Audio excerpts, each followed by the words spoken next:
राम राम सभी बहनों को। आज हम सुनाने जा रहे हैं शुक्रवार व्रत करने की विधि। इस व्रत की विधि सोमवार के व्रत की तरह ही है। एक समय खीर आदि श्वेत वस्तु का भोजन करना अति लाभप्रद होता है।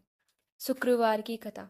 एक समय कायस्थ ब्राह्मण और वैश्य के तीनों लड़कों में परस्पर अति गहरी मित्रता थी।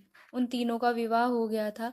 ब्राह्मण और कायस्थ के लड़कों का गोना भी हो गया था, परंतु सेठ के लड़के का नहीं हुआ था। एक दिन कायस्थ के लड़के ने कहा, मित्र, तुम गोना करके अपनी स्त्री को घर क्यों नहीं लाते? देख, स्त्री बिना घर कैसा बुरा लगता है।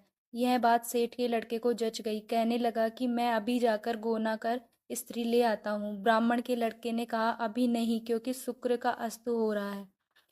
जब उदय हो जाए तब जाकर ले आना। परंतु सेठ के लड़के को ऐसी जिद हो गई कि वह किसी प्रकार से नहीं माना। जब उसके घर वालों ने सुना तो उन्होंने भी बहुत समझाया, परंतु वह किसी प्रकार से नहीं माना और अपनी ससुराल चला गया। उसको आया हुआ देखकर ससुराल वाले भी चकराए। पूछा कि आपका कैसे आना हुआ? कहने लगा कि मैं विदा के लिए आया हूँ। ससुराल वालों ने भी बहुत समझाया कि इन दिनों शुक्र का अस्त है, उदय होने पर ले जाना, परंतु उसने एक न सुनी और अपनी स्त्री को ले जाने का आग्रह करता रहा। जब वह किसी प्रकार न माना तो उन्होंने लाचार हो दोनों को विदा कर दिया। थोड़ी दूर जाने के बाद मार्ग में रथ का पहिया टूट के गिर पड़ा। रथ के बेल का पैर टूट गया। उस स्त्री भी घायल हो गई।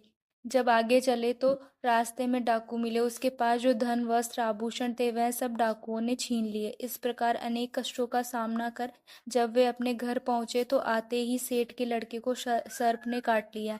वह मूर्छा खाकर गिर पड़ा। तब उसकी स्त्री अत्यंत विलाप कर रोने लगी। उसने वैद्यों को दिखलाया। वैद्य कहने लगे, यह 3 दिनों में मृत्यु को प्राप्त हो जाएगा।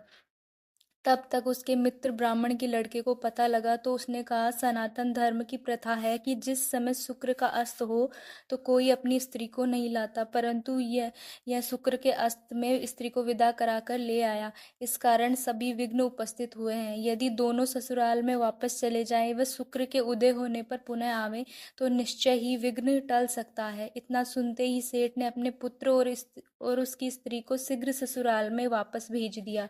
वहां पहुंचते ही सेठ की लड़की की मूर्छा दूर हो गई और फिर साधारण उपचार से वह सर्प विषमुक्त हो गया। अपने दामाद को स्वस्थ देखकर ससुराल वाले अत्यंत प्रसन्न हुए और जब शुक्र का उदय हुआ तब बड़े हर्षपूर्वक उन्होंने इसको अपनी पुत्री सहित विदा किया। इसके पश्चात वह दोनों पति पत्नी घर आकर आनंद से रहने लगे। इस व्रत से अनेक विघ्न दूर होते हैं। बोलो लक्ष्मी मैया की जय।